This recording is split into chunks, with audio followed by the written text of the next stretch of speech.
P T I جب کہتی ہے کہ ہم سب سے بات کریں گے، 3 سیاسی جماعتوں سے بات نہیں کریں گے، نون لیگ، پیپلز پارٹی اور آپ کی پارٹی، آپ کی پارٹی سے کیا مسئلہ ہے؟ آپ تو اتحادی رہے ان کے ساتھ. ہاں ایکچولی وہ ہم نے اپنا مینڈیٹ جو واپس لیا ہے تو اس کی وجہ بھی ہو سکتی کیونکہ 18 کے انتخابات کے نتائج کی پول کھل گئی ہے. اگر وہ سمجھتے ہیں یہ انتخابات بھی کچھ مسائل کا شکار تھے تو پتہ ہے کہ 18 کے انتخابات انہوں نے جو جیتے تھے کیا وہ جیت پائے تھے؟ کراچی سے کوئی ایک سیٹ بھی تھی ان کی جو ریفلیکٹ ہو رہی تھی، وہ تھی 14-15 سیٹیں اس وقت جیتے تھے. 14 تھی. 14 تو کیا بغیر کسی تعاون کے مدد کے جیتے تھے؟ تو آپ اچھا کیا بیانیہ ہے پی ٹی آئی کا؟ بیانیہ ہے کہ اسٹیبلشمنٹ کو سیاست کا حصہ ہونا چاہیے. جو پریس کر رہے ہیں اس سے ظاہر ہوتا ہے. سیاست کا کہنا یہ ہے کہ بھائی اسٹیبلشمنٹ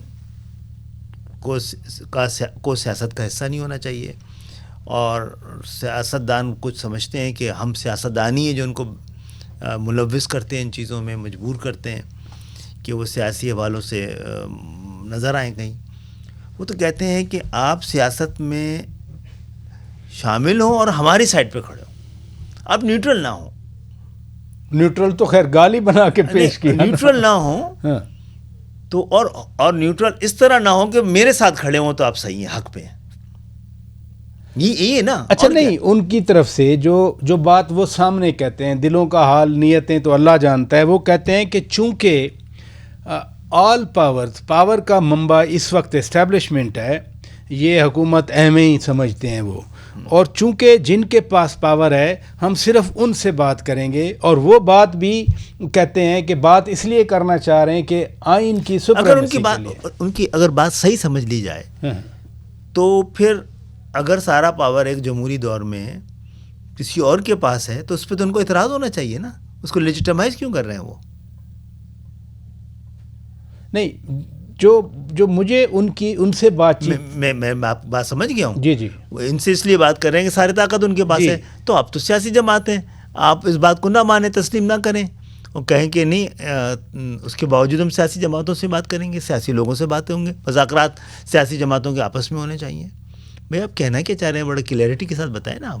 وہ اپنے طور پہ وہ کلیئر ہیں. وہ باقی سیاسی جماعتوں، مولانا فضل الرحمان کو ریچ آؤٹ کر رہے ہیں، اچکزئی صاحب کو صدر کا امیدوار نامزد کیا. اس کی لاجک بتائیں گے؟ وہ ایک انتخابات کے نتائج پہ ہی آپ فیصلہ کر رہے ہیں. آپ کو تو بڑے شک تھے ان کی کریڈیبلٹی، جن کے ساتھ آپ کھڑا ہونا چاہتے ہیں ان کی تو کریڈیبلٹی پہ آپ کو بڑا شک تھا. ان کی تو وہ حب الوطنی پہ آپ کو شکایت رہی ہے.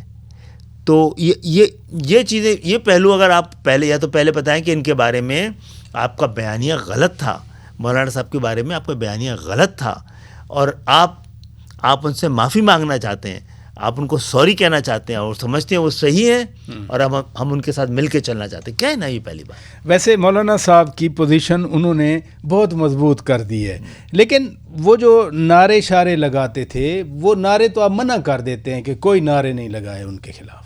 تو وہ منع کر دیتے ہیں نا، لیکن خود نعرے کی بات نہیں ہے نا. خود سربراہ جو ہیں پی ٹی آئی کے، وہ جو بیانیہ تھا ان کا مختلف سیاسی جماعتوں کے حوالے سے جن کے ساتھ وہ لے کے چلنا چاہتے ہیں، تو ان پہ تو ان کی کریڈیبلٹی پر، ان کی انٹیگریٹی پر، ان کی کرپشن کے حوالے سے، ملک سے وفاداری کے حوالے سے سوال اٹھتا تھا.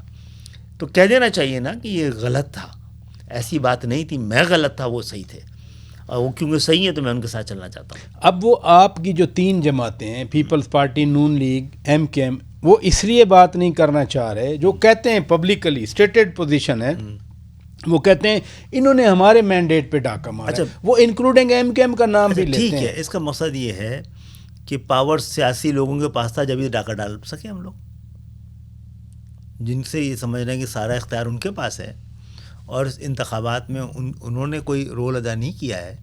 تو سیاسی طاقتیں ہم تھیں اور ہم نے انوالو ہوئے اس میں، تو کم سے کم جمہوریت اس حد تک تو آزاد تھی. اور وہ بتا دیں کہ 18 کو جو مینڈیٹ آج ایم کیو ایم کو ملا ہے اس الیکشن میں، کیا 18 میں ایم کیو ایم کے پاس وہ مینڈیٹ تھا یا نہیں تھا؟ پھر آگے ہم بات کرتے ہیں ان سے.